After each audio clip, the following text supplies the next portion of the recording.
Now the very latest update on the Anne Njoroge story is mind-blowing. You know, a cat can look very innocent, a domestic cat, until a mouse appears, and then you actually see the cat expose its very sharp, deadly claws. This is exactly what has happened in this case.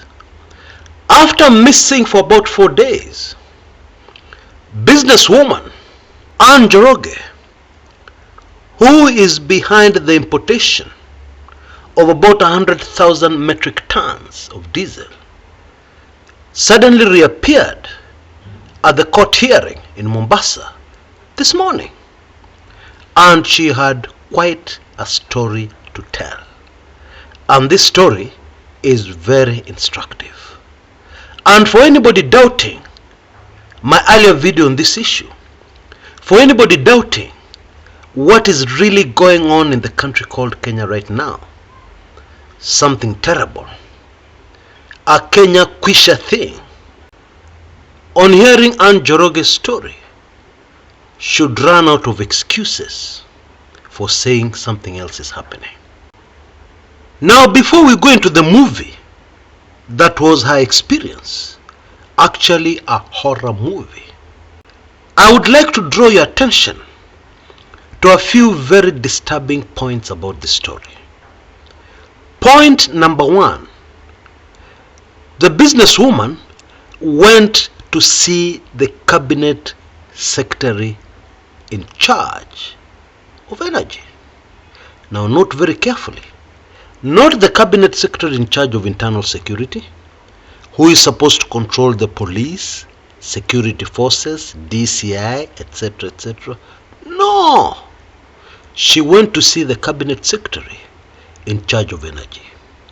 Now, according to her, the CS Energy told her that actually the fuel is in somebody else's name. Now, her response tells us a lot. According to her, she responded to the CS by saying that no, they had not signed any deal. Now, what does that tell us? It tells us that there may have been some negotiations. Now, last time I checked, when you negotiate over something, it is willing buyer, willing seller. If the seller is not willing to sell, then there's no way you can force them. There's no way you can bully them. So after seeing the CS, and the CS telling her that actually her cargo is now in the name of somebody else, she protested and said no, she had not reached any agreement. And so what did the CS do next? Further to the DCI to write a statement. Isn't that super fascinating? Why should she go to the DCI to write a statement? Why? People who go to write statements at the DCI are suspected criminals. There was nothing criminal here. This was pure business transactions. Well, what happened to her? Immediately she concluded writing a statement may be the answer to our question of why send her to the DCI. Because she was kidnapped. There is really no other way to describe what happened to her. Hooded men, being kept in a room with chains, etc., etc. By the way, if you fast forwarded this video to this section, I am not talking about a movie. I am talking about what has happened in Kenya over the last couple of hours and days. Kweli hii ni serikali ya majambazi. That is now official. And the second very disturbing point is how all these manenos became such a big issue. Yeah. Just after the court appearance this morning, and while answering questions from the media, she exposed and made it very clear where all these problems started. The problem started because she could not get an import license She applied for it. It was approved. But for over a month it has been wait, tomorrow, next week, wait, tomorrow, next week. That is the game that has been going on. Now this is very sad, because Madam Njoroge did not enter business yesterday. No. She has been in business in Kenya for almost 30 years. And therefore she understands very well how business is carried out. And whatever she has been doing in the past to get things done, she knows very well what needs to be done. Who to see, who to talk to, where to put pressure, where not to put pressure. She knows all that. But in this particular instance, nothing has worked for her, which can bring us only to one conclusion. Her license to import the fuel has been blocked. And it is not too difficult to figure out why. It is very obviously for the purposes of grabbing her consignment. Oh boy, how sad. Now there's a super fascinating tweet from Senator Ledama that gives us even more information on this issue, and points us very directly to where all the issues are emerging from.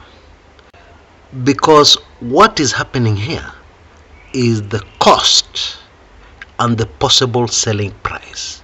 That is the issue. And this is yet another confirmation that the government-to-government deal is selling overpriced fuel to long-suffering Kenyans. That should be very clear.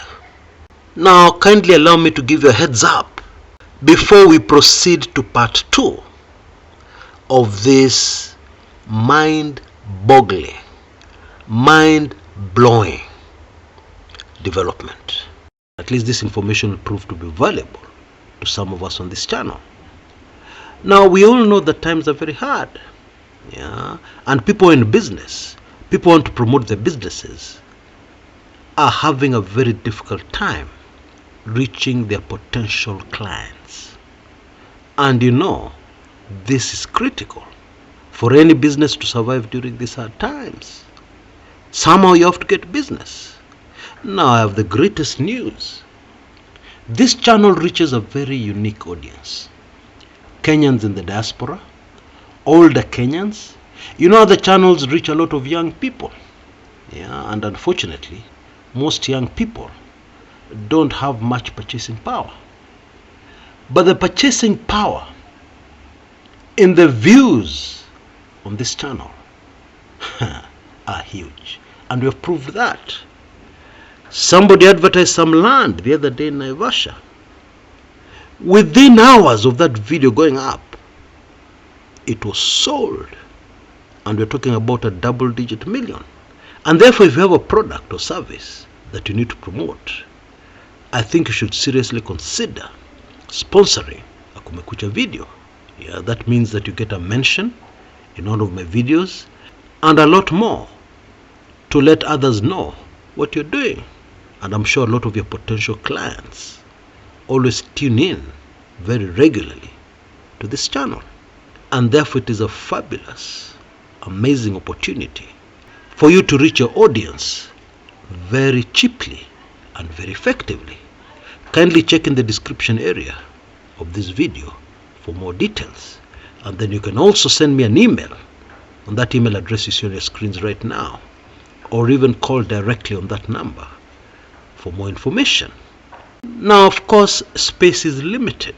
We already have 1 or 2 people lined up, and it's very limited because we can't do this for everybody. And we do not produce that many videos.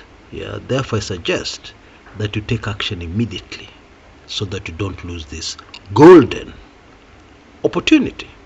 Businesswoman Anne Njoroge was kept against her will for 4 days, not in a police cell, not in police custody, but she was held privately at a location where she was taken while blindfolded. Folks, This is what is happening in your country called Kenya right now as we speak. And don't fool yourself for a minute that Madam Njoroge was the first person to be held at this secret location where people are taken blindfolded. Don't fool yourself even for a minute. Don't fool yourself that she's the first person to suffer the harrowing experience of talking to people who are hooded. The entire face is covered. You can only see their eyes, which implies criminal activity. Because why don't you want me to see your face? The only reason can be you can later charge me in a court of law. There is no other explanation. Imagine this is a businesswoman. Her only crime is trying to do business in the country called Kenya. And she reached a situation in her ordeal where she had to beg for her life several times. That's what she told the press. And I believe her. You can see she's still in shock over what happened to her.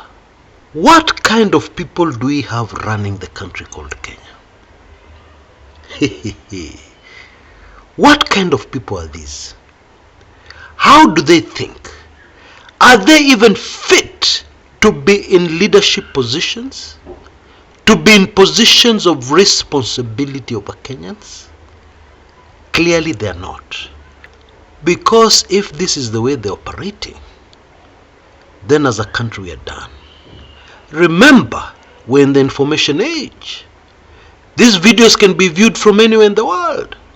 So somebody planning to invest in Kenya, planning to bring money into Kenya to set up a factory, will obviously be sent this video by friends. And they'll be told this is a businesswoman in Kenya, a Kenyan, trying to operate in Kenya, trying to do business. And this is what happened to her. So what do you expect to happen to a foreigner from a foreign land trying to do business in the country called Kenya? Oh, God Almighty, help us. And to make matters worse, these people are relentless in their greed. They will stop at nothing. We have had various government organizations come out and give us various different fake stories about Anne Njoroge. The Kenya Post Authority Managing Director, Abwana William Ruto, together with his chairman, came out and told us that her documents are fake. Why are they telling us? See, they produced the evidence in a court of law and charge her. Why do they need to tell the public? Unless they're trying to confuse us as the public, trying to get public sympathy on their side for theft and robbery. I'm sorry, I don't know how to put it any other way. What is this? Really? What is this? Let me just leave it there. Of course, I'll keep you updated. Lakini hapa, ni kubaya. And definitely, Kenya is in a hole. And you know, when you enter a hole, coming out of it is not easy. We're in a hole that will be very difficult to come out of. Very difficult. Courtesy of our leadership and our so-called government. Indeed, it is now very plain and clear that what Azimio were calling the Kenya Kwanza coalition, they're calling them Kenya Kwisha, was actually prophetic. Because what is happening here can only be described as Kenya Kwisha maneno. Now, I've just released weekly intelligence briefings number 115. 116 will be out in the next few hours. Yeah. And there's a very good opportunity of getting hold of my weekly intelligence briefings by taking full advantage of our latest offer on that book, audiobook, The Ruto Kenyans Will Never Know. There is a unique opportunity over the next 24 hours to do so. If you feel that you need this very important content and your budget doesn't quite cut it to enable you to get your hands on it, for the next 24 hours, you can name your price. Lakini usinifinye sana. And for that reason, the limit will be 50. Yeah, the first 50 to send me an email on that email address you see on your screens right now. You missed this at gmail.com. Naming your price. And then guess what? I will also throw in another valuable Kumekucha book. You can choose for yourself, or you can allow me to choose for you. The most liked of my other ebooks, of course, is Dark Secrets of the Kenyan Presidency. How Mutula Kilonzo Sr. was murdered. Yeah. And then there's another one called The President's Lovers. Now that last one of you took it in recently, and they were delighted, very excited about it. And yes, it talks about a Kenyan president. And so, you have this very exciting opportunity. Please take full advantage of it. Until next time, this is Chris Kumekucha.